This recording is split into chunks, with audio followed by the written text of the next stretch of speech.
ఇప్పుడు ప్రస్తుతము మజ్లీసే ఇత్తహాదుల్ ముస్లిం అనే పార్టీ ఎవరి ప్రతినిధి? ఆ పదం చూద్దాం. మజ్లీస్ అంటే ఒక బైఠక్, మజ్లీస్ అంటే ఒక కౌన్సిల్, ఇత్తహాదుల్ అంటే యూనిటీ, ముసల్మీన్ అంటే ముస్లిమ్స్ ప్లూరల్, అంటే ముస్లిమ్స్ యూనిటీకి ఉన్న పార్టీ. అది భారతీయుల యూనిటీ కాదు, తెలంగాణ యూనిటీ కాదు, హైదరాబాద్ యూనిటీ కాదు, కేవలం ముస్లిమ్స్ యూనిటీకి ఉన్న పార్టీ. కానీ మన యూపీ ముఖ్యమంత్రి బటేగాతో కటేగా అంటే దానికి అబ్జెక్షన్స్ ఎంతోమంది తీసుకున్నారు. వాళ్ళకు హక్కు ఉందా? సెక్యులర్ అనే పదం వాడే హక్కు ఉందా? హక్కు లేదు. ఎందుకంటే వాళ్ళు Muslims unity party, మజ్లీసే Ittehadul Muslimeen. వాళ్ళకి ఆ హక్కు లేదు. ఎంతోమంది మోసపోయినరు, పేద ప్రజలు లేకుండా చదువుకున్న వాళ్ళు మోసపోయినారు. కానీ ఆశ్చర్యం అవుతుంది, ఇంటెలెక్చువల్స్ కూడా మోసపోతుండ్రు. ఎప్పుడు అసదుద్దీన్ ఓవైసీ గారైనా, ఎంఐఎం పార్టీ లీడర్స్ అయినా సెక్యులర్ అనే పదం వాడితే. అయితే ఈ పోటీ ఎవరి మధ్యలా? సెక్యులర్ అండ్ నాన్ సెక్యులర్ మధ్యలా. ఇప్పుడు చెప్పండి, ఎవరు నిజమైన సెక్యులర్? భారతీయ జనతా పార్టీయా, లేకుంటే మజ్లీసే ఇత్తెహాదుల్ ముసల్మీనా?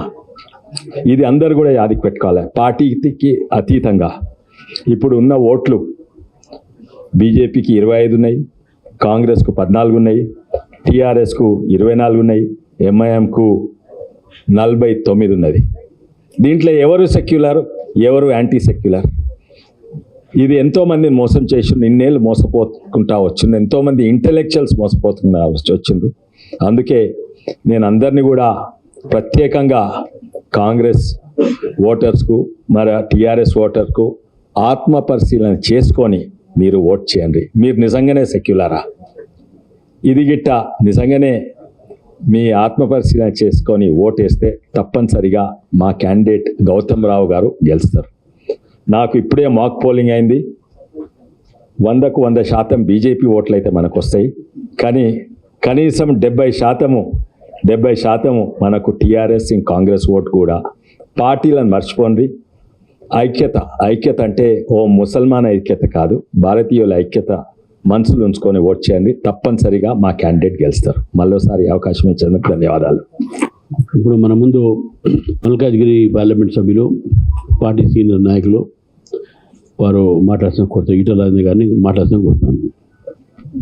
రాష్ట్ర పార్టీ అధ్యక్షులు, కేంద్ర మంత్రివర్యులు పెద్దలు కిషన్ రెడ్డి గారు, సహచర పార్లమెంట్ సభ్యులు గౌరవనీయులు విశ్వేశ్వర రెడ్డి గారు, మన అభ్యర్థి గౌతమ్ రావు గారు, జిహెచ్ఎంసీలో మన ప్రో లీడర్ శంకర్ యాదవ్ గారు, పెద్దలు రామచంద్రరావు గారు, రామచంద్రారెడ్డి గారు, ప్రదీప్ రావు గారు, ప్రకాష్ రెడ్డి గారు, మనోహర్ రెడ్డి గారు, 4 జిల్లాల అధ్యక్షులు భరత్ గారు, అదేవిధంగా ఉమా మహేందర్రావు గారు, నిరంజన్ యాదవ్ గారు, దీపక్ రెడ్డి గారు, అందరికీ గౌరవ కార్పొరేటర్లకు అందరికీ నమస్కారం.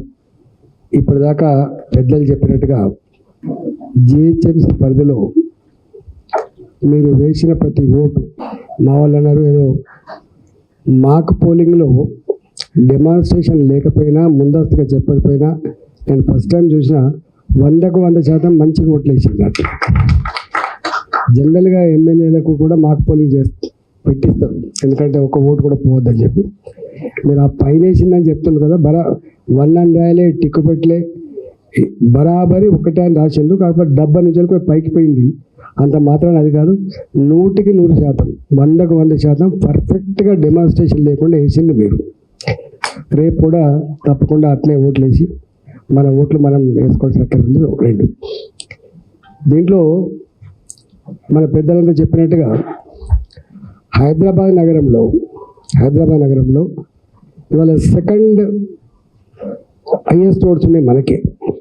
ఎంఐఎం తర్వాత 2nd హైయెస్ట్ ఓట్స్ ఉన్నాయి మనకు. ఆ తదుపరి టీఆర్ఎస్కి, ఆ తదుపరి కాంగ్రెస్కి. వీళ్ళ నిజ స్వరూపం ఏందో రేపు తెలవాల్సిన అక్కడ ఉన్నది. వీళ్ళు ఎవరి వైపు ఉంటారు? దేశ అభివృద్ధిని కోరుకుంటున్నారా, దేశ విచ్ఛిన్నాన్ని కోరుకుంటున్నారా? ఇవాళ దేశాన్ని పాలిస్తున్న నరేంద్ర మోడీ గారి యొక్క అభివృద్ధిని కోరుకుంటుండ్రా, దానికి డిస్ట్రక్షన్ కోరుకుంటుండ్రా, వాళ్ళ నైజం ఏదో తెలిసే అక్కర ఉంది. కాబట్టి ఇది అంతరాత్మ ప్రబోధంగా వేసే ఓటుగా భావించాలని చెప్పి ఈ హైదరాబాద్ నగరంలో ఉన్నటువంటి కార్పొరేటర్లకి నేను వినమ్రంగా విజ్ఞప్తి చేస్తాను. ఇవాళ రెండో అతి ముఖ్యమైన అంశం ఏంటంటే, నిన్న కాంగ్రెస్ పార్టీ నాయకులు అదేవిధంగా ఇవాళ టీఆర్ఎస్ పార్టీ నాయకులు మాట్లాడినట్టుంది. ఎంత డెస్పరేటెడ్గా అంటే వాళ్ళకి అర్థమైపోతుంది, నోరు పారేసుకుంటాడు ఎవడుంటాడు అంటే వాని భూమి కింద కాళ్ళ కింద భూమి కదిలినోడే వాడు నోరు పారేసుకుంటాడు. చేతకానోడు మన అంటంగా గాయకెత్తుకునే వాడుగా మన శాతకాని వాడు గాయకెత్తుకుంటాడు. ఇవాళ మొత్తములో అతి తక్కువ కాలంలో ప్రజల చేత చీకొట్టించుకునేటువంటి ప్రభుత్వం రేవంత్ రెడ్డి ప్రభుత్వంగా ఇలా కాంగ్రెస్ పార్టీగా ఎక్కింది. రెండవది ఎంత బాధ అనిపించే అంశం ఏంటంటే, ఎరాల్డ్ కేసు ఇవాల్ట్ కేసు కాదు, అది వాస్తవం. ఎప్పటిదో కేసు. చట్టం ముందు ఎవరు కూడా తప్పించుకోలేరు, చట్టం ముందు అందరే సమానమని చెప్పి ప్రవచించే వీళ్ళు, దేశాన్ని పాలిస్తున్నామని చెప్పే వీళ్ళు మరి ఎందుకు చట్టాన్ని గౌరవించట్లేదు, చట్టం నిర్ణయించినటువంటి జడ్జిమెంట్ ఎందుకు కాదంటుండ్రో ఇవాళ వాళ్ళు సమాధానం చెప్పాల్సి అక్కడ ఉంది. అది చెప్పలేక ఇవాళ వాళ్ళు ఎక్కడెక్కడ ధర్నాలు చేస్తున్నారో ఏమేం చేస్తున్నారో దేశం అంతా కూడా గమనిస్తూ ఉంది. ఇవాళ వాళ్ళు మాట్లాడిన భాష సంస్కారం అంటే కొత్త పార్టీ కాదు, అది దేశాన్ని పాలించిన పార్టీ. భాష మీద నియంత్రణ లేదు, సభ్యత లేదు, సంస్కారం లేదు, ఏది పడితే మాట్లాడుతున్నారు. దీనికి ప్రజాక్షేత్రంలో మీకు శిక్ష తప్పదు కొడుకు అని చెప్పి హెచ్చరిస్తా ఉన్నాం. ఇది మంచిది కాదు. గతంలో కూడా కేసీఆర్ ఇదే భాష మాట్లాడిండు, కేసీఆర్కి ఏం గుణపడని పిల్లలు చూసినాం మనం. ఇవాళ మీరు మాట్లాడుతున్నారు, అంతకుముందు కూడా మీరు రేవంత్ రెడ్డి గారు ఇదే భాష మాట్లాడిండు, ఇవాళ కూడా శ్రీనివాస్ యాదవ్ గారు అదే భాష మాట్లాడుతున్నారు.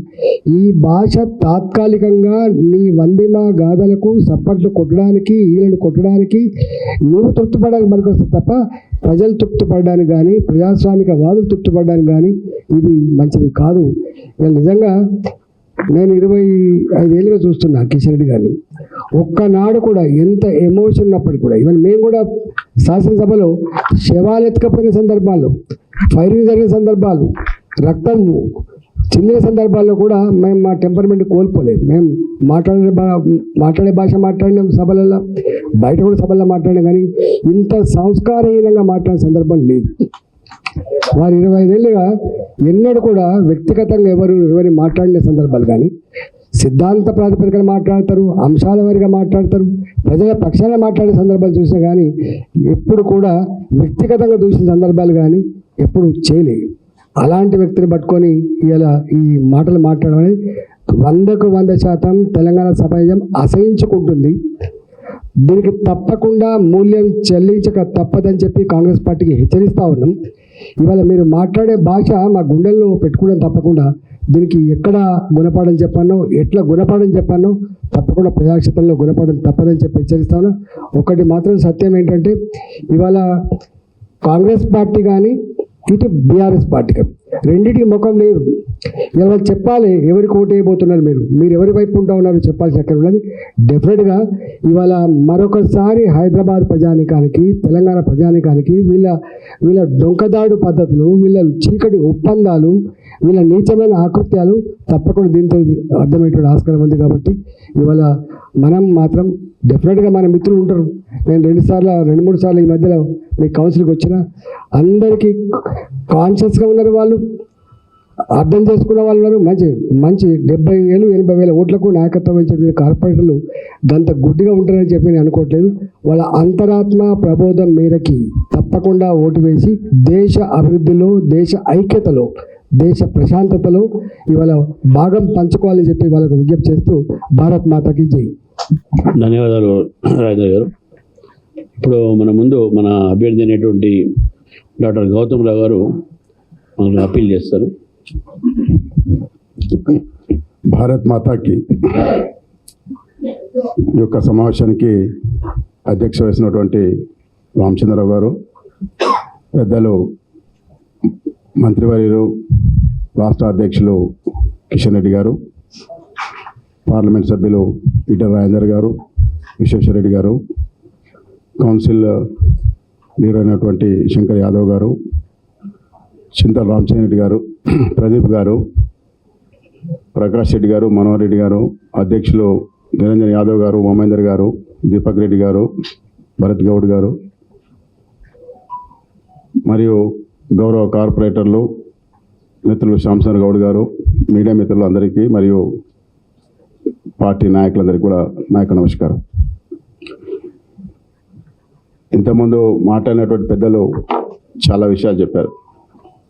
భారతీయ జనతా పార్టీ అభ్యర్థిగా నేను మీ ముందున్నాను.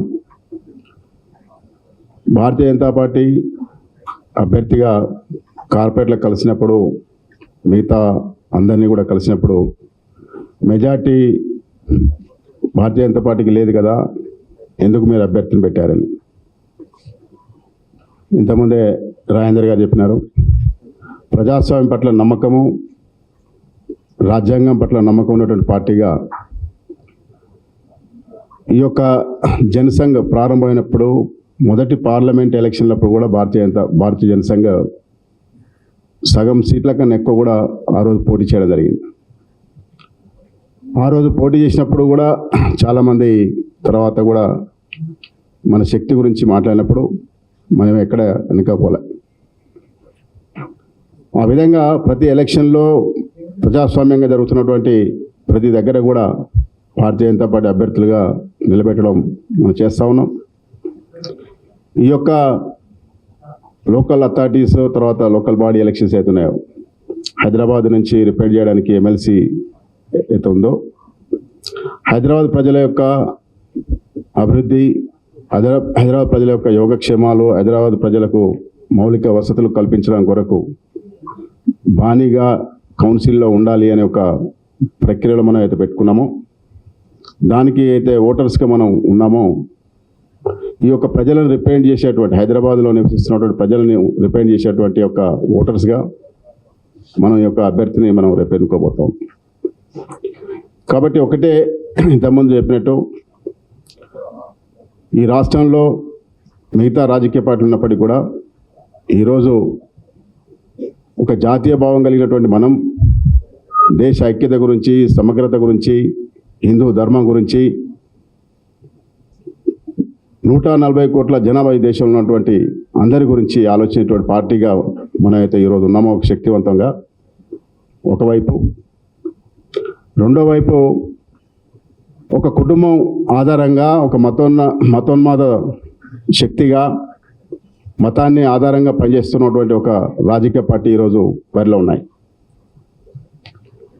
కాబట్టి మిగతా రాజకీయ పార్టీలు అవుతున్నాయో పెద్దలు చెప్పినట్టు ఎందుకు వాళ్ళ అభ్యర్థిని పెట్టలేదు అనేది కూడా ఈరోజు ప్రజలకు సమాధానం చెప్పాల్సిన అవసరం మనం పోటీలో ఉండడం కారణంగా ఈరోజు దక్కించింది.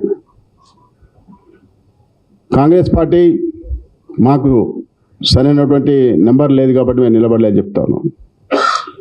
అదే కాంగ్రెస్ పార్టీ హైదరాబాద్ పార్లమెంట్లో తమకు శక్తి లేకున్నా అభ్యర్థిని పెట్టి ముందుకొచ్చి వాడవాడలో గల్లి తిరిగి అదే ఒక మజ్లిస్ పార్టీ యొక్క గెలుపు కొరకు ప్రయత్నం చేసేటువంటి కాంగ్రెస్ పార్టీ ఈరోజు ఈ యొక్క అభ్యర్థిని పెట్టాలి. ఎందుకు అంటే ఈరోజు అభ్యర్థిని పెడితే మాకు అన్యాయం జరుగుతుంది, మీరు అభ్యర్థి పెట్టదని చెప్పి ఎంఐఎం చెప్పడం కారణంగా ఈరోజు కాంగ్రెస్ పార్టీ అభ్యర్థిని పెట్టట్లే. ఏ రాజకీయ పార్టీ ఈ రాష్ట్రంలో అధికారం ఉన్నా ఈ హైదరాబాద్లో శాసించేది ఎంఐఎం మనం చూస్తూ ఉన్నాం.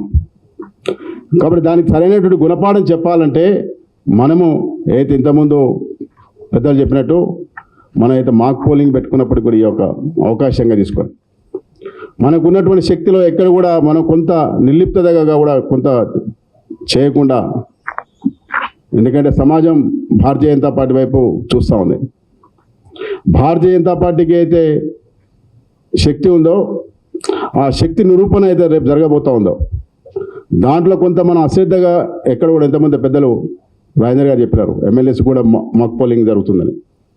కాబట్టి కొంత మనం సరైనటువంటి పద్ధతి కనుక పాటించినట్లయితే కొంత ఓటు చెల్లదు. కాబట్టి అటువంటి అవకాశం లేకుండా ఉండడం కొరకు మనం ఈ యొక్క మాక్ పోలింగ్ పెట్టుకున్నాం. కొంత అటు ఇటు జరిగితే సమాజం కూడా వేరే తిరిగి అర్థం చేసుకుంటుందని ఒక ఆలోచనతో కూడా మనం ఈ యొక్క మాక్ పోలింగ్ పెట్టి మన శక్తి మనం చూపించబోతా ఉన్నాం. కాబట్టి నేను చాలా corporate irrespective of all political పార్టీస్తో నేను అప్పీల్ చేసినాను. చేస్తున్నప్పుడు కూడా చాలామంది కొన్ని పార్టీలలో ఉన్నటువంటి వ్యక్తులు కూడా మాకు ఈ యొక్క హైదరాబాద్లో నివసిస్తున్నప్పుడు మాకు వచ్చేటువంటి అనుభవం, ఈ యొక్క ఎంఐఎంతో మేము పడ్డటువంటి బాధలు, ఇక్కడ ఉన్నటువంటి ప్రజలు కోరుకున్నటువంటి విషయం మాకు అందరూ తెలుసు.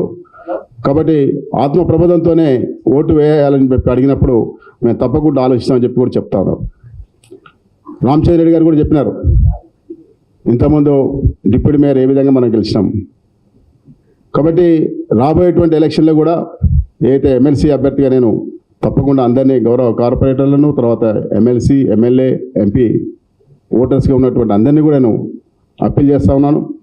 తప్పకుండా ఈ యొక్క ఓటు వినియోగించుకొని జాతీయ భాగమైనటువంటి భారతీయ జనతా పార్టీని గెలిపించాలని చెప్పి, కాబట్టి మనం కూడా అందరం కూడా మిగతా గౌరవ కార్పొరేటర్లు కూడా కలిసి ఓటుకు వచ్చే విధంగా, ఓటు వేసే విధంగా, జాతీయ భావాన్ని కలిగినటువంటి భారతీయ జనతా పార్టీని సమర్థించే విధంగా మనందరం కూడా కోరాలని చెప్పి మీ అందరికీ కూడా మనవి చేస్తూ ఈ అవకాశం మీ అందరికీ కూడా ధన్యవాదాలు. భారత్ మాతాకి జై. ధన్యవాదాలు గౌతమ్ గారు. ఇప్పుడు మన ముందు మన రాష్ట్ర అధ్యక్షులు, కేంద్ర మంత్రులు, ఈనాటి ముఖ్య అతిథి మాట్లాడతారు. శ్రీ కిషన్ రెడ్డి గారు అక్కడే మాట్లాడు. రామచంద్రరావు గారు, గౌరవ పార్లమెంట్ సభ్యులు పెద్దలు ఈటెల రాజేందర్ గారు,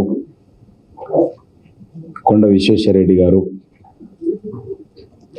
చింతల రామచంద్రరెడ్డి గారు, మనోహర్ గారు, ప్రదీప్ కుమార్ గారు, ప్రకాష్ గారు, అదేవిధంగా జిహెచ్ఎంసీలో భారతీయ జనతా పార్టీ పక్ష నాయకులు శంకర్ యాదవ్ గారు, జిల్లా అధ్యక్షులు ఉమామహేందర్ గారు, భరత్ గౌడ్ గారు, దీపక్ గారు, నిరంజన్ యాదవ్ గారు, అదేవిధంగా ఈరోజు భారతీయ జనతా పార్టీ అభ్యర్థిగా హైదరాబాద్ స్థానిక సంస్థల నుంచి పోటీ చేస్తున్నటువంటి గౌతమ్ రావు గారు,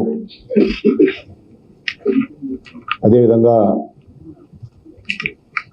స్థానికంగా ఉన్నటువంటి గౌరవ కార్పొరేటర్సు, పార్టీకి సంబంధించినటువంటి పెద్దలు, పత్రికా విలేకరులు, మీడియా ఫ్రెండ్స్ అందరికీ నమస్కారం. 23వ తేదీ హైదరాబాద్ నగరంలో జరుగుతున్నటువంటి ఈ ఎమ్మెల్సీ ఎన్నికలు హైదరాబాద్ తెలంగాణ భవిష్యత్తు ఏ రకంగా ఉండబోతుందో, ఏ రకంగా ఉండాలో తెలంగాణ ప్రజలు, హైదరాబాద్ ప్రజలు ఈరోజు నిర్ణయించుకోవాల్సినటువంటి అవసరం ఉంది. హైదరాబాద్కు ఒక చరిత్ర ఉంది. అనేక సంవత్సరాల పాటు ఈ హైదరాబాద్ నగరాన్ని నిజాం పరిపాలనలో ఏ రకంగా అణిచివేతకు గురయ్యామో మనకందరికీ తెలుసు. ఏ రకంగా మజ్లిస్ పార్టీ రజాకారులు దుర్మార్గాలు చేశారో మనకందరికీ తెలుసు. అలాంటి దుర్మార్గాలు చేసినటువంటి పార్టీ పెరగడానికి, అలాంటి దుర్మార్గాలు చేసినటువంటి మజ్లిస్ పార్టీని ఇంకా పెంచి పోషించడానికి, అలాంటి దుర్మార్గాలు చేసి ప్రజలను దోచుకున్నటువంటి, ప్రజల మీద అత్యాచారాలు చేసినటువంటి, ప్రజల యొక్క రక్తం తాగినటువంటి మజ్లిస్ పార్టీకి ఇంకా జీ హుజూర్ అంటూ వంగి వంగి సలాములు కొడుతున్నటువంటి పరిస్థితి ఈరోజు కూడా మన కళ్ళ ముందు చూస్తూ ఉన్నాం. జాతీయ పార్టీలుగా చెప్పుకుంటున్నటువంటి కాంగ్రెస్ పార్టీ కానీ, లేక బీఆర్ఎస్ పార్టీ కానీ పోటీ పడి మజ్లిస్ పార్టీ నాయకులు కనిపిస్తే అంతా మర్చిపోయి జీ హుజూర్ అంటూ సలాములు కొడుతున్నటువంటి పరిస్థితి మనం చూస్తూ ఉన్నాం. అది ఈ యొక్క ఎమ్మెల్సీ ఎలక్షన్స్లో చాలా స్పష్టంగా మన ముందు కనబడతా ఉంది.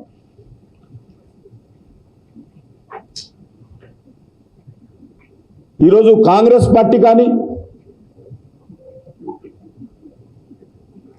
లేక బీఆర్ఎస్ పార్టీ కానీ ఎందుకు ఎమ్మెల్సీ ఎలక్షన్స్లో పోటీ చేయడం లేదో తెలంగాణ ప్రజలకు, దేశ ప్రజలకు చెప్పాల్సినటువంటి అవసరం ఉంది. మీరు భారతీయ జనతా పార్టీని మతోన్మాద పార్టీ అని విమర్శిస్తారు కదా, మజ్లిస్ పార్టీ కొమ్ము కాస్తూ, మజ్లిస్ పార్టీ మోచేతి నీళ్లు తాగుతూ, మజ్లిస్ పార్టీకి వంగి వంగి సలాములు కొడుతూ, మజ్లిస్ పార్టీని ఎమ్మెల్యేలుగా, ఎంపీలుగా గెలిపించడం కోసం మీరు అన్ని రకాలుగా అండగా నిలబడుతూ ఈరోజు భారతీయ జనతా పార్టీని విమర్శించేటువంటి నైతిక హక్కు రాహుల్ గాంధీ కానీ కేసీఆర్ కానీ ఉందా అని అడుగుతా ఉన్నాం.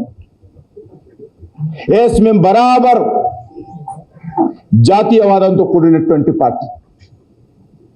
ఎస్, మేము బరాబర్ రజాకార్లకు వ్యతిరేకంగా పోరాటం చేసేటువంటి పార్టీ. రజాకార్ల వారసత్వంగా ఉన్నటువంటి మజ్లిస్ పార్టీకి వ్యతిరేకంగా మేము పోరాటం చేస్తాం. మేమే కాదు, ఆ రోజు తెలంగాణ పోరాటంలో ఆ రోజు ఇక్కడ స్వాతంత్రం కోసం పోరాటం చేసినటువంటి వేలాది మంది స్వతంత్ర సమరయోధులు కూడా మజ్లిస్ పార్టీకి వ్యతిరేకంగా, రజాకార్లకు వ్యతిరేకంగా సామాన్య ప్రజలు, కొమరం భీమ్ కానీ, వందే మాత్రం రామచంద్రరావు గారు కానీ, అనేక మంది ప్రజలు, ఉద్యమకారులు, స్వతంత్ర సమరయోధులు ఏదైతే పోరాటం చేశారో ఆ వారసత్వాన్ని పుణికిపుచ్చుకొని ఈ రోజు కూడా రజాకారులకు వ్యతిరేకంగా పోరాటం చేస్తున్నటువంటి ఏకైక పార్టీ భారతీయ జనతా పార్టీని సందర్భంగా మనం చేస్తాను. మీరు ఏమన్నా కూడా, మరి మతోన్మాదం అన్నా మరొకటి అన్నా కూడా ఈ రోజైనా పోరాటం చేస్తాము. భవిష్యత్తులో కూడా మరింత పోరాటం చేసేటువంటి పరిస్థితి ఉన్నది. మజ్లిస్ పార్టీ కుట్ర చేస్తూ ఉంది. ఈరోజు పాత పట్టణానికే పరిమితం కాలే, హైదరాబాద్కే పరిమితం కాలే. అది నల్గొండలో కౌన్సిలర్స్ గెలుస్తారు, మహబూబ్ నగర్లో కౌన్సిలర్స్ గెలుస్తారు, సంగారెడ్డిలో గెలుస్తారు, హైదరాబాద్ ఆదిలాబాద్లో గెలుస్తారు, నిర్మల్లో గెలుస్తారు. యావత్ తెలంగాణ అంతా కూడా విస్తరిస్తున్నారు. వాళ్ళ యొక్క ఆలోచన ఒకటి, చాప కింద నీరులాగా తెలంగాణలో అన్ని అసెంబ్లీ కేంద్రాలలో విస్తరిస్తూ ఉంది. ఈరోజు హైదరాబాద్లో తీసుకుంటే భారతీయ జనతా పార్టీని ఓడించేటువంటి ఏకైక లక్ష్యంతో, భారతీయ జనతా పార్టీని ఓడించగలటువంటి ప్రధాన ప్రత్యర్థి అది కాంగ్రెస్ పార్టీ కానీ, అది బీఆర్ఎస్ పార్టీ కానీ, మరొక పార్టీ కానీ, వాళ్ళు ఎంచుకొని ఆ పార్టీలను గెలిపిస్తారు, తమ ఏజెంట్లను గెలిపిస్తారు. మజ్లిస్ పార్టీకి ఏజెంట్లుగా ఈరోజు కాంగ్రెస్ పార్టీ, మజ్లిస్ పార్టీ కనుసైగల్లో పనిచేసేటువంటి బీఆర్ఎస్ పార్టీ ఆ పార్టీలను గెలిపిస్తారు తప్ప భారతీయ జనతా పార్టీని ఓడించాలన్నటువంటి ప్రధానమైనటువంటి దుర్మార్గపు ఆలోచనతో ఈ మూడు పార్టీలు కూడా జతగట్టి పనిచేస్తూ ఉన్నాయి. ఈ మూడు పార్టీలు కూడా ఒకే మాట మీద ఉంటారు. బీజేపీ విషయానికి వస్తే ఈ మూడు పార్టీలు కూడా కలిసి పనిచేస్తారు. ఈ మూడు పార్టీలు కూడా ఒకే తాను ముక్కలే. అందుకే తెలంగాణ ప్రజలు జాగ్రత్త పడాలి. మజ్లిస్ పార్టీ లక్ష్యం ఈ రోజు కాకపోయినా రేపైనా బీఆర్ఎస్ పార్టీ, కాంగ్రెస్ పార్టీ భుజాల మీద నడుస్తూ ఈ పార్టీల తల మీద కాళ్ళు పెడుతూ ఈ తెలంగాణలో జెండా ఎగరేయాలనేటువంటి ప్రధాన లక్ష్యం ఈ మజ్లిస్ పార్టీకి ఉన్నది. ఈరోజు హైదరాబాద్లో ఏ రకంగానైతే ఎమ్మెల్సీ ఎలక్షన్స్లో గెలవాలని కుట్ర చేస్తా ఉన్నారో, రేపు భవిష్యత్తులో కూడా మజ్లిస్ పార్టీ తెలంగాణలో జెండా ఎగరేయడం కోసము బీఆర్ఎస్ పార్టీ కానీ కాంగ్రెస్ పార్టీ కానీ పోటీలు పడి మజ్లిస్ పార్టీకి అండగా నిలబడతారు, మజ్లిస్ పార్టీకి సహకరిస్తారు. తెలంగాణ ఏమైపోయినా పర్వాలేదు, హైదరాబాద్ నగరం ఎట్లపోయినా పర్వాలేదు, హైదరాబాద్లో ఉన్నటువంటి హిందూ బస్తీలు వేలాది బస్తీలు ఖాళీ చేసినా పర్వాలేదు, కానీ బీజేపీ రావద్దు, కానీ మజ్లిస్ పార్టీకి సంతోషంగా ఉండాలి, మజ్లిస్ పార్టీ కనుసైగల్లో ఉండాలి, మజ్లిస్ పార్టీ మెప్పు పొందాలి. ఈరోజు ఈ తెలంగాణ దురదృష్టము ఈ రకమైనటువంటి పరిస్థితి వచ్చింది. గతంలో ఆంధ్రప్రదేశ్ ఉన్నప్పుడు పరిస్థితి వేరు. ఈరోజు తెలంగాణ ఏర్పడిన తర్వాత తెలంగాణ ప్రజలు చైతన్యం కాకపోతే, తెలంగాణ ప్రజలు రానున్నటువంటి ప్రమాదాన్ని గ్రహించకపోతే, తెలంగాణ ప్రజలు ఈ తెలంగాణను రక్షించుకోవాలనేటువంటి ఆలోచన లేకపోతే, మళ్ళీ నిజాం పరిపాలన ఏ రకంగా రజాకార్ల కాలంలో ఏ రకమైనటువంటి దౌర్జన్యకాండ కొనసాగిందో అదే పరిస్థితి వస్తుంది. ఈరోజు పాతపట్నంలో రజాకార్ల సమయంలో దౌర్జన్యాలు జరిగినాయి. స్వాతంత్రం వచ్చిన తర్వాత, మనం ఎన్నుకున్నటువంటి ప్రభుత్వాల అధికారం ఉన్న తర్వాత ఎన్ని బస్తీలు కాలైనాయో నేను పత్రికా విలేకరులందరినీ కోరుతా ఉన్నాను, ఒక్కసారి మీరు సర్వే చేయండి. నేను హైదరాబాద్ పాతపట్నంలో పెరిగాను. ఎన్ని హిందూ బస్తీలు, దళితులు ఉండేటువంటి బస్తీలు ఊచకోత కోసి దౌర్జన్యం చేసి ఈ మజ్లిస్ పార్టీ ఆ బస్తీలన్నిటిని కూడా అడ్డికి పావుశారంటారు తెలంగాణలో. ఆ రకంగా ఇండ్లన్నిటిని కూడా స్వాధీనం చేసుకొని ఎన్ని ఖాళీ చేయించారో ఒక్కసారి సర్వే చేయాల్సిందిగా కోరుతా ఉన్నాను. ఈ ప్రభుత్వం ఒక వైట్ పేపర్ పబ్లిష్ చేయాల్సిందిగా కోరుతా ఉన్నాను. కాబట్టి ఇది చాలా పెద్ద ప్రమాదం. అందుకే తెలంగాణ ప్రజలు జాగ్రత్త పడాల్సిన అవసరం ఉంది. నేను ఒక్కటే అడుగుతా ఉన్నాను, రాహుల్ గాంధీకి ఎందుకు ఈరోజు హైదరాబాద్ నగరంలో అధికారంలో ఉండి మీరు ఈ ఎమ్మెల్సీ ఎలక్షన్స్ లో ఎందుకు పోటీ చేయడం లేదో చెప్పే ధైర్యం ఉందని అడుగుతా ఉన్నాను. ఎందుకు మజ్లిస్ పార్టీకి వ్యతిరేకంగా ఎందుకు పోటీ చేయలేదో తెలంగాణ ప్రజలకు జవాబు చెప్తారు అడుగుతా ఉన్నాను. ఎందుకు ఈరోజు బీఆర్ఎస్ పార్టీ, మీరు మొన్న పార్లమెంట్ ఎలక్షన్స్లో పోటీ చేశారు కదా, ఎమ్మెల్యే ఎలక్షన్స్లో పోటీ చేశారు కదా, ఓడిపోతామని తెలిసి కూడా పోటీ చేశారు కదా, డిపాజిట్ రాదని తెలిసి కూడా పోటీ చేశారు కదా, బీజేపీని ఓడించడం కోసం, మజ్లిస్ పార్టీని గెలిపించడం కోసం అసెంబ్లీ ఎలక్షన్స్లో, కార్పొరేషన్ ఎలక్షన్స్లో, ఎంపీ ఎలక్షన్స్లో మీరు పోటీ చేశారు కదా, ఇప్పుడు ఎందుకు పోటీ చేయడం లేదో చెప్పాలి. ఇదంతా కూడా మజ్లిస్ పార్టీతో చేసుకున్నటువంటి దుర్మార్గమైనటువంటి ఒప్పందం, బీజేపీని ఓడించేటువంటి కుట్ర, బీజేపీ చేసేటువంటి కుట్రలో భాగంగానే ఈ మూడు పార్టీలు కూడా ఒకటై ఈరోజు భారతీయ జనతా పార్టీని ఓడించేటువంటి ప్రయత్నం చేస్తూ ఉన్నారు, భారతీయ జనతా పార్టీని అణిచివేసేటువంటి ప్రయత్నం చేస్తూ ఉన్నారు, జాతీయ భావజాలాన్ని తొక్కిపెట్టేటువంటి ప్రయత్నం చేస్తూ ఉన్నారు, ఇక ప్రజల హక్కులను కాలరాచేటువంటి ప్రయత్నం చేస్తూ ఉన్నారు. ఈ మూడు పార్టీలు కూడా కుటుంబ పార్టీలే. సోనియా కుటుంబము, నెహ్రూ కుటుంబము, కేసీఆర్ కుటుంబము, ఓవైసీ కుటుంబం, ఈ మూడు కుటుంబ పార్టీలు ఈరోజు తెలంగాణ రాష్ట్రాన్ని, హైదరాబాద్ నగరాన్ని మరి తన కబంధ హస్తాల్లో పెట్టుకొని ఆడింది ఆటగా, పాడిందే పాటగా గత కొన్ని రోజులుగా ఏ రకంగా చలామణి అవుతుందో మనం చూస్తున్నాం.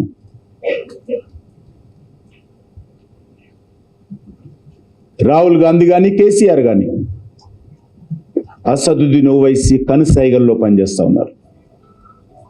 మజ్లిస్ పార్టీ ఈరోజు వాళ్ళు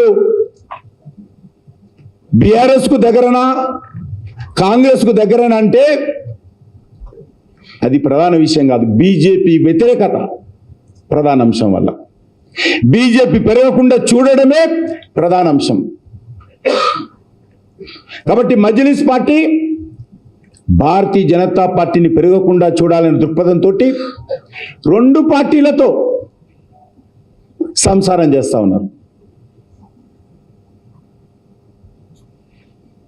ఈ 2 సన్యాసి పార్టీలతో సంసారం చేస్తూ ఉన్నారు. అందుకే హైదరాబాద్ ప్రజలు, తెలంగాణ ప్రజలు ఆలోచన చేయాల్సిన అవసరం ఉంది.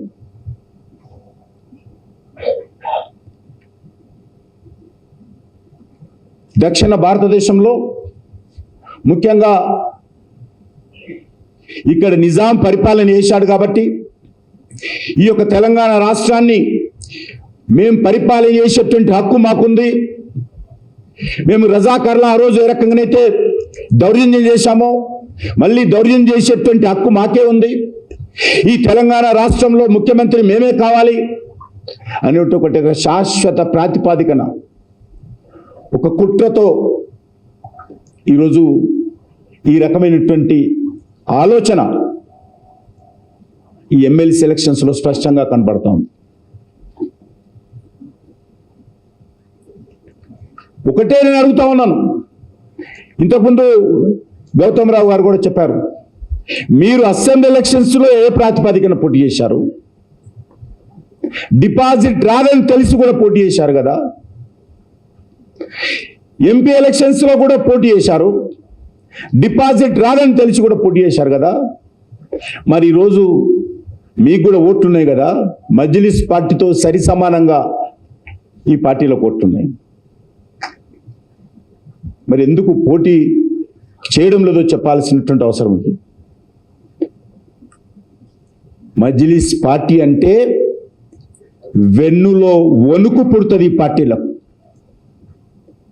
మజ్లిస్ పార్టీ అంటే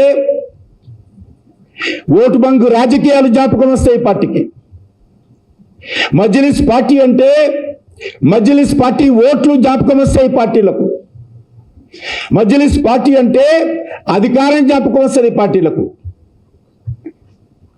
తమ స్వార్థ రాజకీయాల కోసం, తన ఓటు బ్యాంకు రాజకీయాల కోసం, తన బుజ్జగింపు రాజకీయాల కోసం తెలంగాణ రాష్ట్రాన్ని, హైదరాబాద్ రాష్ట్రాన్ని బలి చేయడానికి ఈ పార్టీలు ఏ మాత్రం వెనుకడుగు వేయడం లేదని మనం చేస్తాము. అది ఇప్పుడు ఎమ్మెల్సీ ఎలక్షన్స్లో బయటపడతాం. మాకు తెలుసు ఫలితాలు ఏమున్నా కూడా మాకు విశ్వాసం ఉంది. ఏమున్నా కూడా ఈ 2 పార్టీల యొక్క నిజస్వరూపం హైదరాబాద్ తెలంగాణ ప్రజలను జాగృతం చేసేటువంటి ఒక పవిత్రమైనటువంటి భావనతోటే మేము ఎలక్షన్స్లో పోటీ చేస్తా ఉన్నాం. మాకు పూర్తి విశ్వాసం ఉంది గెలుస్తామని. కానీ గెలిపే లక్ష్యం కాదు.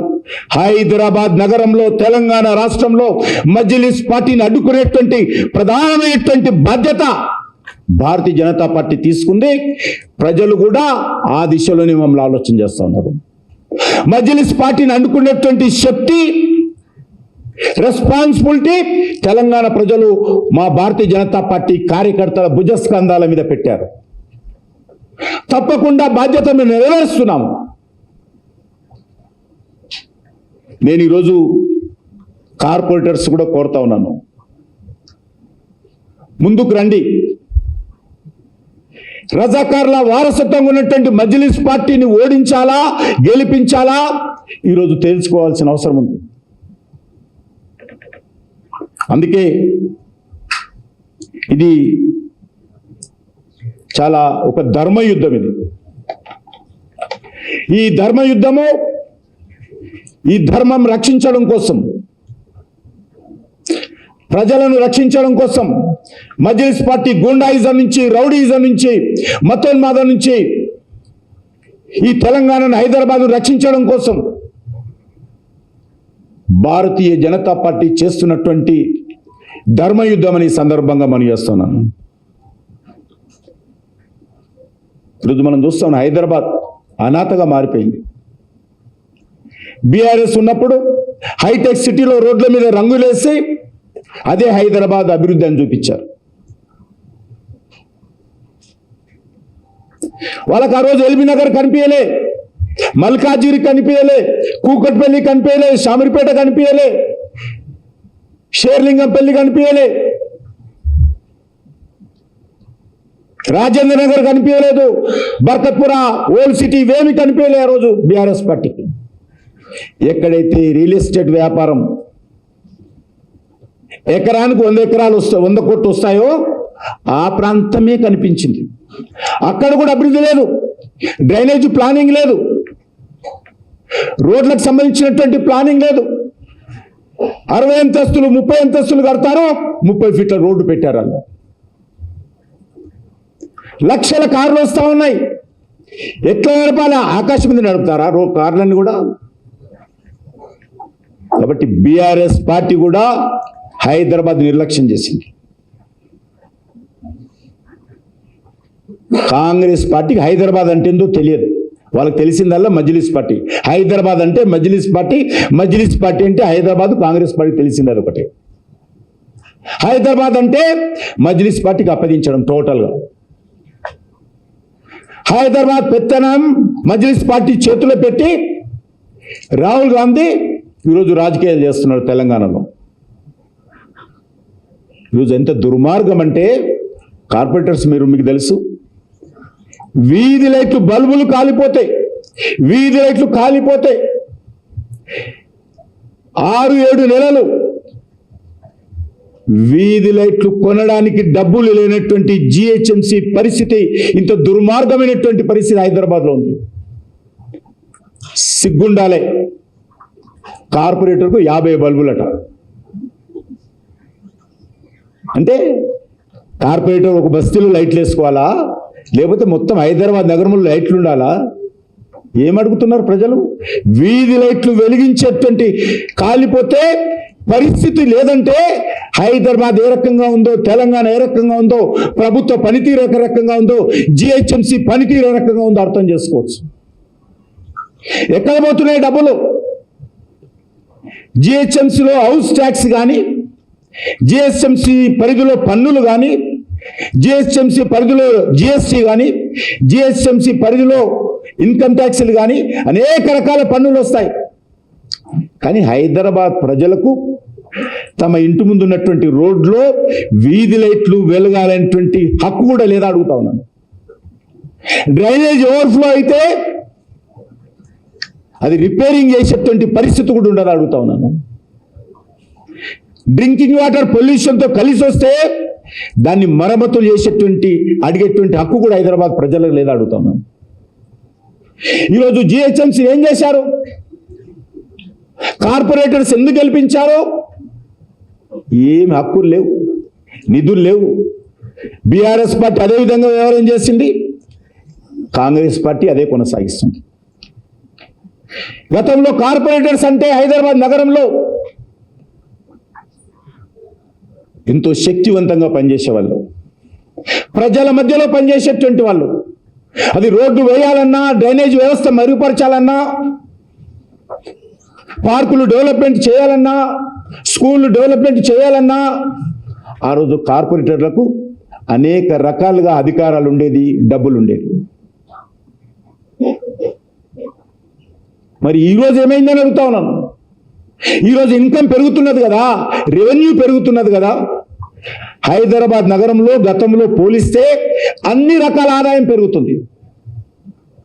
ఆదాయం పెరుగుతున్నది తప్ప హైదరాబాద్కు సంబంధించినటువంటి పౌర సౌకర్యాలు మెరుగుపరచడం కోసం నిధులు మాత్రం పెరగడం లేదు.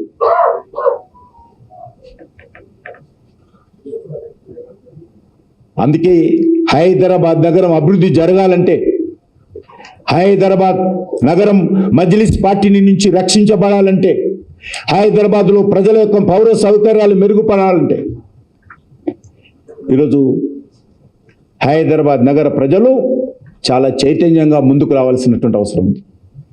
ఈరోజు హైదరాబాద్ బాగుపడాలంటే తెలంగాణలో కూడా డబుల్ ఇంజన్ సర్కార్ వస్తేనే హైదరాబాద్ బాగుపడుతుంది. ఈరోజు చాలా మంది చంకలు కొట్టుకుంటున్నారు, బీఆర్ఎస్ నాయకులు, కాంగ్రెస్ నాయకులు. పెట్టుబడులు వస్తున్నాయి. ఎవరి ద్వారా వస్తున్నాయి పెట్టుబడులు? ఢిల్లీలో నరేంద్ర మోడీ గారు భారతదేశ గౌరవాన్ని పెంచుతా ఉన్నాడు. నరేంద్ర మోడీ గారి నాయకత్వంలో దేశంలో అనేక ప్రాంతాల్లో పెట్టుబడులు వస్తూ ఉన్నాయి. కాంగ్రెస్ ఉన్నప్పుడు పరిస్థితి లేదు. ఈరోజు నరేంద్ర మోడీ గారు వచ్చిన తర్వాత దేశంలో అనేక రకాల మార్పులు వచ్చినాయి. ఆర్థిక సంస్కరణలు కానీ, పన్నుల సంస్కరణలు కానీ, విదేశాంగ విధానం కానీ, ఉగ్రవాదం పూర్తిగా అరికట్టడం కానీ, మతోన్మాదం అరికట్టడం కానీ, కర్ఫ్యూలు అరికట్టడం కానీ, బాంబు పేలులు అరికట్టడం కానీ, లేకపోతే గుడ్ గవర్నెన్స్ విధానం కానీ, కరప్షన్ అవినీతి రహితమైనటువంటి పరిపాలన కానీ, అకౌంటబిలిటీతో కూడుకున్నటువంటి పరిపాలన కానీ, ఒక సమర్థవంతమైనటువంటి నాయకత్వం కానీ, వేగవంతమైనటువంటి అభివృద్ధి కానీ, మౌలిక వసతుల కల్పన కానీ, అది రైల్వేకి సంబంధించినటువంటి మౌలిక వసతుల కల్పన కావచ్చు, జాతీయ రహదారుల కల్పన కావచ్చు, ఎయిర్పోర్ట్ల అభివృద్ధి కావచ్చు, పోర్టుల అభివృద్ధి కావచ్చు, ఈరోజు నరేంద్ర మోడీ గారు చేస్తున్నారు కాబట్టి హైదరాబాద్ నగరాన్ని కూడా పెట్టుబడులు వస్తున్నాయి.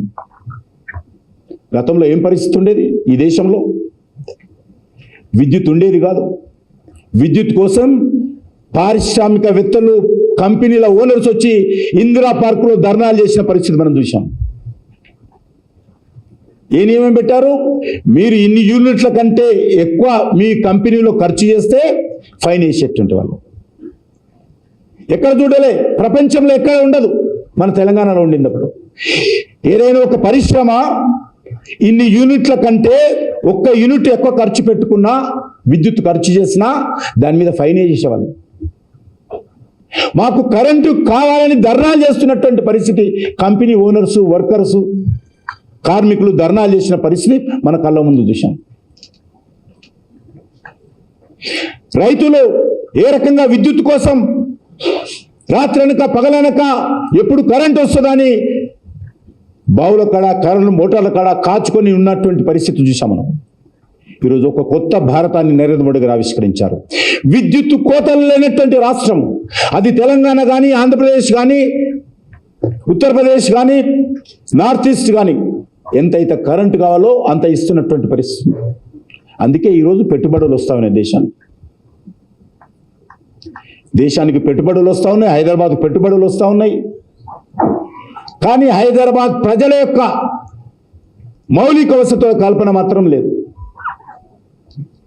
హైదరాబాద్ అంటే హైటెక్ సిటీయే కాదు. హైదరాబాద్ అంటే అంబర్పేటు, హైదరాబాద్ అంటే మషూరాబాదు, హైదరాబాద్ అంటే సనత్ నగర్, హైదరాబాద్ అంటే మల్కాజ్గిరి, హైదరాబాద్ అంటే దిల్సుఖ్ నగరు, హైదరాబాద్ అంటే చార్మినారు, హైదరాబాద్ అంటే గౌలిపుర, హైదరాబాద్ అంటే నాంపల్లి, హైదరాబాద్ అంటే సోమాజిగూడ, హైదరాబాద్ అంటే ఖైరతాబాదు, హైదరాబాద్ అంటే సనత్ నగరు, హైదరాబాద్ అంటే కూకట్పల్లి. ఏ కాలనీలో ఏ రకమైన పరిస్థితులు ఉన్నాయి హైదరాబాద్ చుట్టుపక్కల? వాళ్ళు పన్నులు కడుతున్నారు కదా, కనీస సౌకర్యాలు కల్పించాల్సినటువంటి బాధ్యత ఈ ప్రభుత్వాలకు లేదా? ఏదైనా ఒక కార్యాచరణ ప్రణాళిక మీ దగ్గర ఉందా? ఏదీ లేదు. అందుకే ఈ హైదరాబాద్ను రక్షించుకోవడం కోసం ఈరోజు మనమందరం కృషి చేయాల్సిన అవసరం ఉంది. ఇది ఏమీ అవసరం లేదు వాళ్ళకు. మజ్లిస్ పార్టీ గెలవాలి, మజ్లిస్ పార్టీ మద్దతుతో వాళ్ళు గెలవాలి. మీకు మేము సపోర్టు, మాకు మీరు సపోర్టు, ఇద్దరం కలిసి తెలంగాణ ముంచుదాం. ఈరోజు Congress party, BRS party, Majlis party ఏంటంటే మేము మీకు ఓటేస్తాము, మీరు మాకు ఓటేయండి, మీరు మమ్మల్ని గెలిపించే విధంగా ఎత్తుగడలు చేయండి, మిమ్మల్ని గెలిపించే విధంగా ఎత్తుగడ చేస్తాము, ఇద్దరం కలిసి తెలంగాణను ముంచేటువంటి ఎత్తుగడ చేద్దాం. ఈ మూడు పార్టీల ప్రయత్నం. వీళ్ళకి వేరే ఏమీ లేదు. ఈరోజు బీఆర్ఎస్ పార్టీని ఒకటే అడుగుతా ఉన్నాం, చాలా మాటలు మాట్లాడుతున్నావు కదా, ప్రధానమంత్రి నిరూపణ చేసుకోవాలట కాంగ్రెస్ పార్టీ పట్ల ఏ రకంగా ఉండాలో. ఈరోజు ఆయన మాట్లాడుతున్నాడు.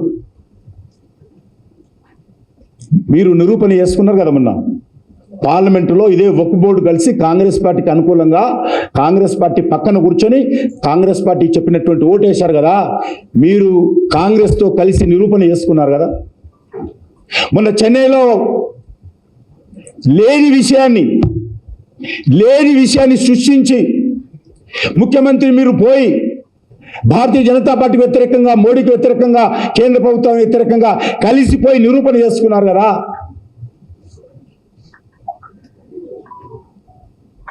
ఈరోజు ఈ రెండు పార్టీలు కూడా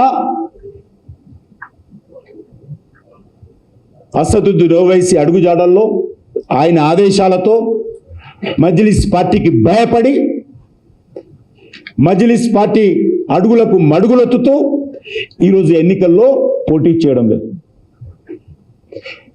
చాలా నిరూపణ చేసుకున్నారు. భారతీయ జనతా పార్టీ ఈరోజు కాదు, మేము మొదటి నుంచి కూడా మా పార్టీ పెట్టిందే ఆర్టికల్ 370 వ్యతిరేకంగా, కాంగ్రెస్ పార్టీకి వ్యతిరేకంగా, కాంగ్రెస్ పార్టీ ఆలోచన విధానానికి వ్యతిరేకంగా, కాంగ్రెస్ పార్టీ బుజ్జగింపు రాజకీయాలకు వ్యతిరేకంగా, కాంగ్రెస్ పార్టీ కుహాన లౌకికవాదానికి వ్యతిరేకంగా, కాంగ్రెస్ పార్టీ కుటుంబ రాజకీయాలకు వ్యతిరేకంగా, కాంగ్రెస్ పార్టీ అవినీతి రాజకీయాలకు వ్యతిరేకంగా మా పార్టీ పెరిగింది. కాంగ్రెస్ పార్టీ కుట్రలోనే మా పార్టీ పెట్టినటువంటి మొదటి అధ్యక్షుడు బలిదానమయ్యాడు. కాంగ్రెస్ పార్టీ, బీజేపీ వేరు వేరు అని చెప్పి మేము నిరూపణ చేసుకోవాల్సిన అవసరం లేదు. కేటీఆర్ సర్టిఫికేట్ మాకు అంతకంటే అవసరం లేదు. ఈ కాంగ్రెస్ పార్టీయే ఈ దేశంలో ఉన్నటువంటి అన్ని రకాల సమస్యలకు కారణమని మాకు తెలుసు. మీరు కాంగ్రెస్ పార్టీలో పుట్టారు, మీ నాయకుడు, మీ అయ్యా కాంగ్రెస్ పార్టీలో జన్మించాడు, మీ నాన్న కాంగ్రెస్ పార్టీ ప్రభుత్వంలో, మీ పార్టీ ఢిల్లీలో, హైదరాబాద్లో మంత్రివర్గంలో చేరారు. కాంగ్రెస్ పార్టీ రాజ్యసభ అభ్యర్థికి మీరు మద్దతు ఇచ్చారు. భుజాన వేసుకుని రాష్ట్రపతి అభ్యర్థికి తెలంగాణలో ప్రచారం చేశారు, ఓట్లు వేశారు. మొన్న ఢిల్లీ ఎలక్షన్స్ అయితే మీరు పిలిపించారు, రాహుల్ గాంధీకి సలహా ఇచ్చారు. రాహుల్ గాంధీ అరవింద్ కేజ్రీవాల్తో, కేసీఆర్తో కలిసి పనిచేయాలని సలహా ఇచ్చారు. మీరు మొన్న పార్లమెంటులో కాంగ్రెస్తో పార్టీకి ఓటేశారు, బీజేపీకి వ్యతిరేకంగా, ఓక్ బోర్డుకు సంబంధించినటువంటి అమెండ్మెంట్స్ వ్యతిరేకంగా. మొన్న చెన్నైలో కాంగ్రెస్ పార్టీ మీరు కలిసి పక్క పక్కన కూర్చొని నరేంద్ర మోడీ గారిని విమర్శించారు. మీరు మీకు మేము నిరూపణ చేసుకోవాలి మా చిత్తశుద్ధి ఏందో. ఒక్క కేసీఆర్, ఒక్క కేటీఆర్ కాదు, 1,00,000 కేసీఆర్లు వచ్చినా, 1,00,000 కేటీఆర్లు అయినా మేము వాళ్ళ ముందు మా యొక్క చిత్తశుద్ధి నిరూపించుకోవాల్సిన అవసరం లేదు. భారతీయ జనతా పార్టీ ఖచ్చితంగా కుహాన లౌకికవాదానికి వ్యతిరేకంగా, బుజ్జగింపు రాజకీయాలకు వ్యతిరేకంగా దేశ ప్రజలను రక్షించేటువంటి బాధ్యత ఖచ్చితంగా ఇప్పుడు తీసుకున్నాము, భవిష్యత్తులో కూడా తీసుకుంటాం. తప్ప మీలాంటి నాయకుల సర్టిఫికెట్ మాకు అవసరం లేదు. మీరు ఎన్నటికైనా ఒకే గూటి పక్షులు.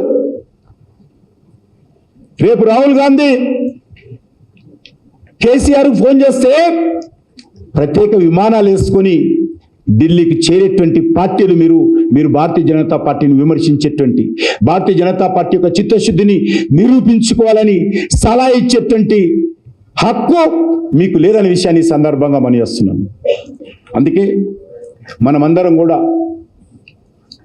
ఈ యొక్క జిహెచ్ఎంసీ ఎన్నికల్లో మనము జాగ్రత్తగా ముందు మన ఓట్లన్నీ ఒక్క ఓటు కూడా ఇన్వాలిడ్ కాకుండా 1కి 10 సార్లు, ఎందుకంటే అందరికీ తెలిసిన విషయం అయినప్పటికీ కూడా జాగ్రత్తగా మన ఓట్లు వేసుకోవాలి. ఒక్క ఓటు ఇన్వాలిడ్ అయినా కూడా నవ్వులోపాలు అవుతాం.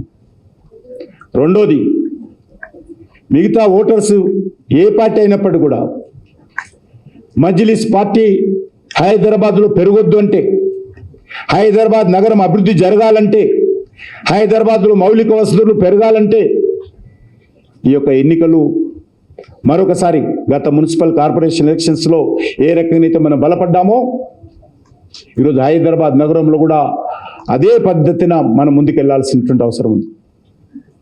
కాబట్టి అన్ని వర్గాల ప్రజల ద్వారా కార్పొరేటర్ల మీద ఒత్తిడి తేవాలి. ఎక్కడైతే ఏ ప్రజలైతే కాంగ్రెస్ పార్టీకో లేకపోతే బీఆర్ఎస్ పార్టీకో ఓట్లేశారో ఆ ప్రజలందరినీ కూడా కూడగట్టి ఆ కార్పొరేటర్ల మీద ఒత్తిడి చేసి మీరు మజ్లిస్ పార్టీకి గెలవకుండా ఉండాలంటే ఈరోజు మజ్లిస్ పార్టీకి వ్యతిరేకంగా మీరు స్పందించాలని హైదరాబాద్ ప్రజలు, గ్రేటర్ హైదరాబాద్ ప్రజలు కానీ ఖచ్చితంగా కార్పొరేటర్ మీద ఒత్తిడి తెచ్చే విధంగా ప్రజలను చైతన్యం చేయాలని కోరుతా ఉన్నాను. ఈ ధర్మ యుద్ధంలో దుర్మార్గమైనటువంటి రజాకారులు గెలవాలా, జాతీయ భావజాలమైనటువంటి భారతీయ జనతా పార్టీ గెలవాలా?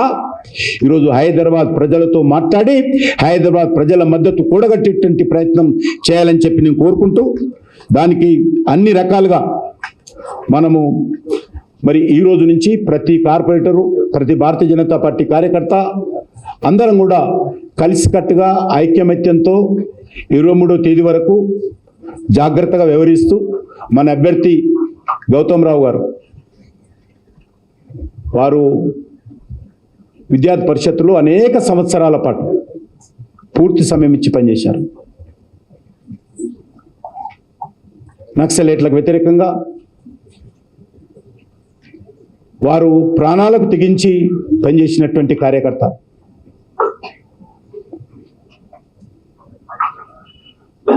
అటువంటి ఒక జాతీయ భావజాలంతో పనిచేస్తున్నటువంటి కార్యకర్త గతంలో కూడా గ్రేటర్ హైదరాబాద్కు జనరల్ సెక్రటరీగా, ఈరోజు హైదరాబాద్ సెంట్రల్ జిల్లాకు బీజేపీ అధ్యక్షుడిగా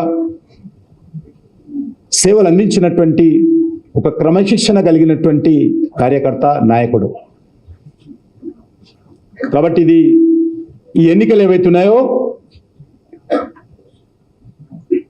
సిద్ధాంతం మీద ప్రజలను చైతన్యం చేసేటువంటి ఎన్నికలు.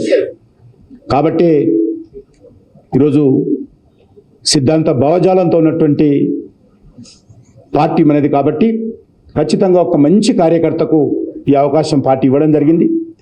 అందరం కూడా మనస్ఫూర్తిగా మనము ఈ యొక్క ఎన్నికల్లో ఇతర కార్పొరేటర్ల మద్దతు కూడగట్టేటువంటి ప్రయత్నం చేయాలి. అన్ని రకాలుగా ఏ కార్పొరేటర్ కూడా ముందుకొచ్చి ఈరోజు మజ్లిస్ పార్టీని ఓడించడం కోసం, హైదరాబాద్ను రక్షించడం కోసం ఎవరు ముందుకొచ్చినా వాళ్ళని అక్కున చేర్చుకొని వారికి అన్ని రకాలుగా అండగా ఉండేటువంటి ప్రయత్నము భారతీయ జనతా పార్టీ చేస్తుందని చెప్పి నేను కోరుకుంటూ, మరొకసారి కార్పొరేటర్స్ అందరూ కూడా, గౌరవ శాసనసభ్యులు, గౌరవ పార్లమెంట్ సభ్యులు అందరం కూడా కలిసికట్టుగా మనం అందరము ఈ ఎన్నికల్లో మన అభ్యర్థి గెలుపుకు మరి కష్టపడి పనిచేద్దామని చెప్పి కోరుకుంటూ, ఈ అవకాశం కల్పించినటువంటి మరి భారతీయ జనతా పార్టీ పెద్దలందరికీ ధన్యవాదాలు తెలియజేస్తూ సెలవు తీసుకుంటున్నాను. బెంగాల్లో చూస్తున్నాం ఇవాళ మన హిందువుల పరిస్థితి ఏంది. ఇలాగే మనము వీళ్ళని ఎన్నుకుంటూ పోతే రేపు మన హైదరాబాద్లో కూడా ఇదే పరిస్థితి మనకు వస్తుంది, మన పిల్లలకు వస్తుంది అని ప్రతి మన కార్పొరేటర్లకు, నేను కూడా ప్రతి కార్పొరేటర్లకు సంజాయిస్తున్నా, మాట్లాడుతున్నాము. కొంతమంది ఏమంటున్నారంటే మా పార్టీ డిసిషన్ ఏముంటుందో దాని తర్వాత మేము నిర్ణయిస్తామని అంటున్నారు. ఒకవేళ పార్టీ వాళ్ళు ఓటింగ్కు పాల్గొనదంటే రారు వాళ్ళు.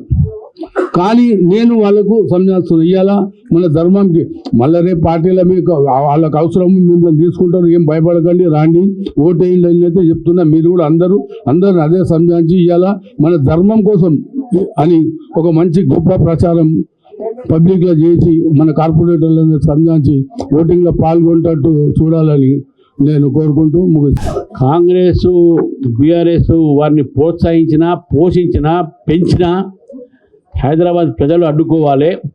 దాంట్లో భాగంగా కార్పొరేటర్లు ఈ వ్రతం పట్టుకోవాలి, ఈ యొక్క సంకల్పం తీసుకోవాలి, మజ్లిస్ని ఓడిస్తామని చెప్పేసి మనము అప్పీల్ చేయాల్సిన అవసరం ఉన్నది. మిత్రులు, మన సభ అధ్యక్షులు రామచంద్రరావు గారు, పెద్దలు గౌరవనీయులు మల్కాజ్గిరి పార్లమెంట్ సభ్యులు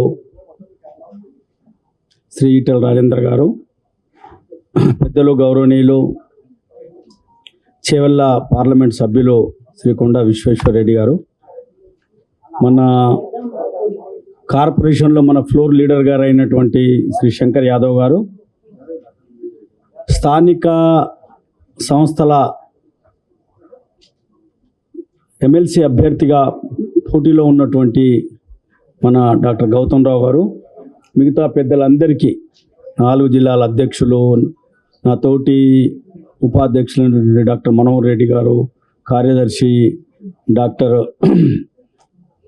అదే రకంగా జనరల్ సెక్రటరీ ప్రదీప్ కుమార్ గారు, కార్పొరేటర్స్ అందరికీ కూడా, పత్రికా విలేకరులకు అందరికీ కూడా నా నమస్కారాలు.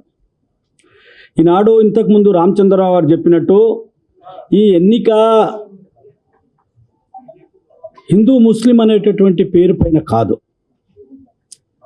మజ్లీసే ఇత్తిహాదే ముస్లిం ఈ పార్టీ అసలు ఎట్లా పుట్టింది, ఎట్లొచ్చింది, ఎవరు దీన్ని పెంచి పోషించిండ్రు, 1964లో ఏదైతే రజాకార్ మూమెంట్ అయిపోయిన తర్వాత కాసిం రజ్వీ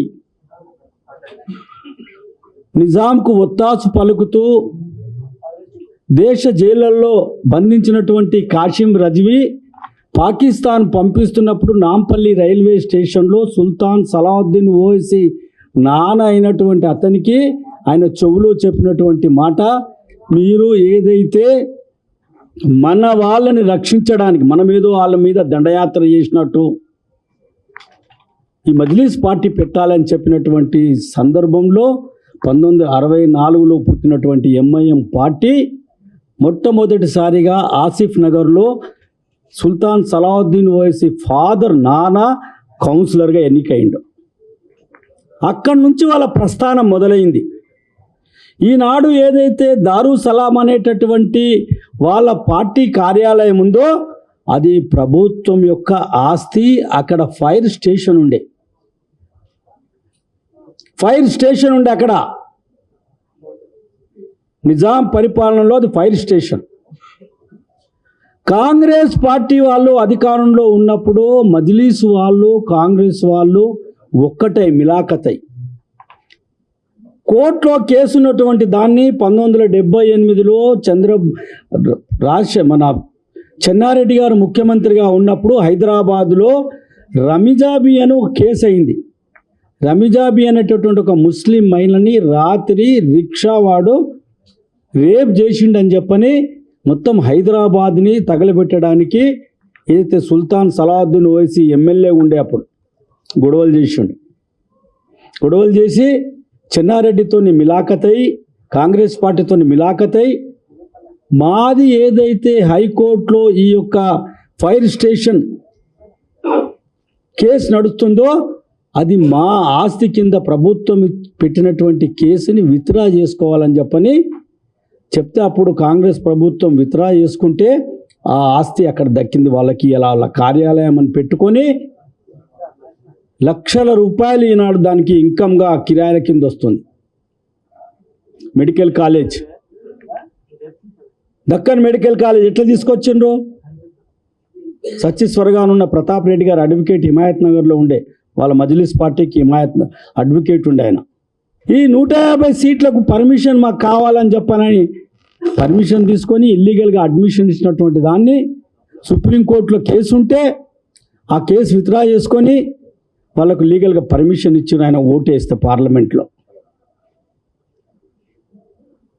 ఇలా మతోన్మాదంతో ఉన్నటువంటి మజ్లీస్ పార్టీకి కాంగ్రెస్ పార్టీ కానీ టీడీపీ పార్టీ కానీ బీఆర్ఎస్ కానీ ప్రస్తుత కాంగ్రెస్ పార్టీ కానీ దేశం లేదు, రాష్ట్రం లేదు, జిల్లా లేదు, రెచ్చగొట్టడము ఓట్లు దండుకోవడం తప్ప అధికారంలో ఉన్నటువంటి పార్టీతోని మిలాఖతై చేస్తున్నటువంటి ఎంఐఎం పార్టీ ఒక్క భారతీయ జనతా పార్టీ వాళ్ళకి వ్యతిరేకంగా, వాళ్ళు చేసేటటువంటి ఆగడాలకు వ్యతిరేకంగా మొదటి నుంచి కూడా మనం పోరాటం చేస్తూ వస్తున్నాం. మన ముస్లిమ్స్కి వ్యతిరేకం కాదు, ఏ కులానికి ఏ మతానికి వ్యతిరేకం కాదు. 140 కోట్ల మందికి ఏ రకంగా అయితే ఈనాడు నరేంద్ర మోదీ గారు చెప్తున్నారో సబ్కే సాత్, సబ్కా వికాస్, సబ్కా ప్రయాస్, సబ్కా విశ్వాస్ అనేటటువంటి ఆలోచనతో మనం ఏదైతే నినాదంతో మొదటి నుంచి కూడా మనం పనిచేస్తున్నామో, ఈ మజ్లీస్ వాళ్ళు ఓట్ల సంతుష్టీకరణ రాజకీయానికి కాంగ్రెస్ కానీ టీఆర్ఎస్ కానీ టీడీపీ కానీ చేసినటువంటి ఈ దురాఘాతాలకు వ్యతిరేకంగా ఆనాటి నుంచి ఈనాటి వరకు కూడా మనం పోరాటం చేస్తున్నాం. ఈనాడు ఎందుకే కాంగ్రెస్ పార్టీ పోటీ చేస్తలేదు? ఎందుకు బీఆర్ఎస్ పోటీ చేయడం లేదు? సమాధానం చెప్పాలి ఈనాడు సమాజానికి, ముఖ్యంగా హైదరాబాద్ ప్రజలకు సమాధానం చెప్పాలి. భారతీయ జనతా పార్టీ నాడు మేము ఎందుకు పోటీ చేస్తున్నాం? ప్రజల గురించి చేస్తున్నాం, మా గురించి కాదు. ప్రజల హితం గురించి, ప్రజలకు కావాల్సిన అవసరాల గురించి, ప్రజాస్వామ్యం మీద వ్యతిరేకంగా పనిచేస్తున్నటువంటి రాజకీయ పార్టీలు ఏవైతే ఉన్నాయో ఈనాడు, అటు కాంగ్రెస్ కావచ్చు, బీఆర్ఎస్ కావచ్చు, మజ్లిస్ కావచ్చు, వాళ్ళకు వ్యతిరేకంగా ఈనాడు భారతీయ జనతా పార్టీ ప్రజల్ని చైతన్యవంతం చేస్తూ మనం ముందుకు సాగుతున్నాం. అధికారం గురించి కాదు, అధికారమే అనుకుని ఉంటే, అధికారమే మాకు కావాలనుకుంటే 1951 నుంచి ఏదైతే మన మీద ముద్ర వేసి అన్ని రాజకీయ పార్టీలు వీళ్ళు ముస్లిమ్స్కి వ్యతిరేకమని 370 ఆర్టికల్ కానీ, రామ మందిర నిర్మాణం కానీ, కామన్ సివిల్ కోడ్ కానీ, ఈ 3 గుట్ట మనం విత్డ్రా చేసుకుని ఉంటే మనం ఇప్పుడు అధికారంలోకి వచ్చేవాళ్ళం. అధికారం గురించి భారతీయ జనతా పార్టీలో మనం లేము. ఆనాడు అధికారం గురించి మనం భారతీయ జనసంఘ పార్టీ లేము. అట్లానే మేము మడిగట్టుకొని కూర్చోలే. అధికారంలో వస్తే ఏం చేస్తామో ఈనాడు చూపిస్తాం. నరేంద్ర మోదీ గారి ప్రభుత్వం కానీ, ఆనాటి అటల్ బిహారీ వాజ్పేయి గారి ప్రభుత్వం కానీ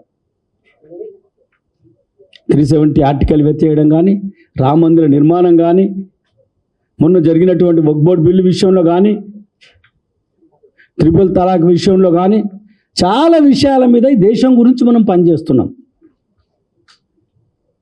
ఈ దేశం గురించి పనిచేసేటటువంటి భారతీయ జనతా పార్టీ వెనకాల ఉన్నటువంటి 56 సంస్థలు నిస్వార్థ భావనతోనే దేశ హితం గురించి, దేశ ఐక్యత గురించి, దేశ భద్రత గురించి, దేశ సంస్కృతి గురించి, దేశ సాంప్రదాయాలు కాపాడడం గురించి కానీ, ఒక చెట్టుకి ఎట్లా పూజ చేస్తాం, ఒక పుట్టకి ఎట్లా పూజ చేస్తాం, ఒక గుట్టకి ఎట్లా పూజ చేస్తాం, ఒక ఆవుకి ఎట్లా పూజ చేస్తాం, స్త్రీలను మనం ఎట్లా గౌరవిస్తాం, ప్రకృతితో సమానమైనటువంటి మహిళలకు ఏ రకంగా మనం గౌరవిస్తాం, మహిళలు ఈనాడు రాజకీయంగా ఆర్థికంగా పైకి వచ్చినప్పుడే ఈ దేశ ఔన్నత్యం, ఈ దేశం యొక్క అభివృద్ధి ఆలోచించేటటువంటి ఆలోచనతో ఉన్నటువంటి భారతీయ జనతా పార్టీ మొదటి నుంచి కూడా మనం మహిళలకు 33 స్థానం రిజర్వేషన్ రాజకీయం కూడా కల్పించాలనే ఆలోచనతోనే ఆనాడు అటల్ బిహారీ వాజ్పేయి గారి ప్రభుత్వం కూడా పార్లమెంట్లో బిల్ పెడితే ఏ రకంగా కాయిదాలు చింపేసిండ్రో మనం చూసినాం.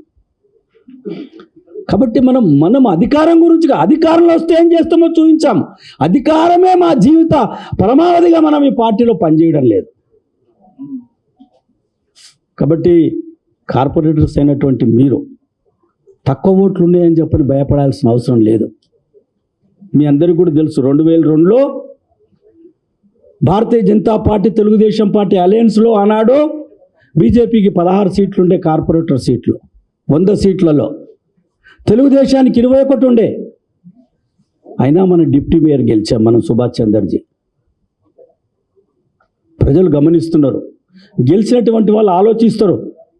మజ్లిస్కి వ్యతిరేకంగా ఈనాడు కార్పొరేటర్స్ కూడా చాలామంది, మిగతా రాజకీయ పార్టీలు మజ్లిస్లో ఉన్నటువంటి కార్పొరేటర్స్ కూడా ఈనాడు ఏదైతే మతోన్మాదంతో ఉన్నటువంటి మజ్లిస్కి వ్యతిరేకంగా ఓటేయాలనేటటువంటి ఆలోచన. మనం ఎవరిని వెళ్ళి అడగడం లేదు, మనం ఏ రాజకీయ పార్టీని దేయ్యని మనం ప్రాధేయపడడం లేదు.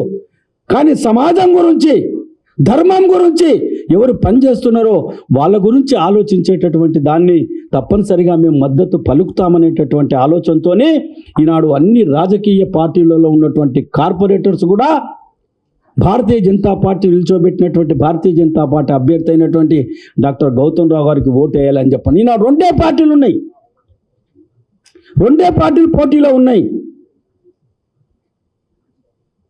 మతాన్ని ప్రోత్సహించి, మతం పేరు మీద మతాన్ని అడ్డం పెట్టుకొని లబ్ధి పొందుతున్నటువంటి పార్టీ ఒకటైతే, దేశం గురించి, ధర్మం గురించి 140 కోట్ల మంది గురించి పనిచేసేటటువంటి పార్టీ ఇంకోటి, ఆ అభ్యర్థి ఇంకోటి నిల్చున్నారు. కాబట్టి 2 కూడా తరాజులో బేరు చేసుకుంటున్నారు, వేటి ఏ రకంగా ఉందనే ఆలోచిస్తున్నారు.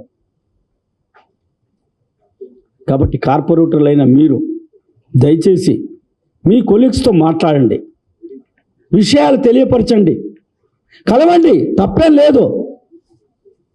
రాజకీయాల్లో ఉన్న మన ఓట్ల గురించి ఏ రకంగా మనం పాదయాత్ర చేస్తామో మీకు తెలుసు, ఏ రకంగా ఇంటింటికి వెళ్ళి బొట్టు పెడతామో తెలుసు. చెప్పేటటువంటి విషయాలు చాలా ఉన్నాయి. మజ్లిస్ యొక్క వాళ్ళు చేసినటువంటి ఏదైతే హైదరాబాద్ని ఏ రకంగా అభివృద్ధి జరగకుండా, హైదరాబాద్ ఓల్డ్ సిటీలో ఉన్నటువంటి ప్రజలకి ఏ రకంగా ఇప్పుడు కూడా 2014 నుంచి మెట్రో రైలు రాకుండా ఏ రకంగా ఆపారో కిషన్ రెడ్డి గారు కానీ, డాక్టర్ లక్ష్మణ్ గారు కానీ, రామచంద్రరావు గారు కానీ, నేను కానీ మన ప్రభాకర్ కానీ రాధాసింగ్ గారు కానీ అసెంబ్లీలో ఏ రకంగా కౌన్సిల్లో ఏ రకంగా మనం రేట్ చేశామో ఓల్డ్ సిటీకి మెట్రో రైలు రావాలని. ఆర్థిక శాఖ మాత్రులుగా ఆనాడు ఉన్నటువంటి ఈటల రాజేందర్ గారు కూడా ఎన్నోసార్లు మేము విన్నవించుకోవడం కూడా జరిగింది. అప్పుడు పాత నగరానికి మెట్రో పోవాలని అభివృద్ధి కాంక్షించినటువంటి ఎంఐఎం పార్టీ, హైదరాబాద్ అభివృద్ధి గురించి ఆలోచించినటువంటి ఎంఐఎం పార్టీని ఏ రకంగా ప్రజల్లో మిగతా రాజకీయ పార్టీలు ఒకవేళ మద్దతు పలుకుతే ఏ రకంగా ప్రజల మధ్యలో వాళ్ళని ఎండగట్టేటటువంటి విషయాన్ని మీరు ప్రజల మధ్యలోకి అదే రకంగా కార్పొరేటర్స్ మధ్యలోకి తీసుకెళ్లాలని చెప్పని ఇక్కడ ఉన్నటువంటి కార్పొరేటర్స్ అందరిని కూడా నేను కోరుతూ సెలవు తీసుకుంటున్నాను. భారత్ మాతాకి. Please subscribe to the channel and download the Politicos app from the links in the description.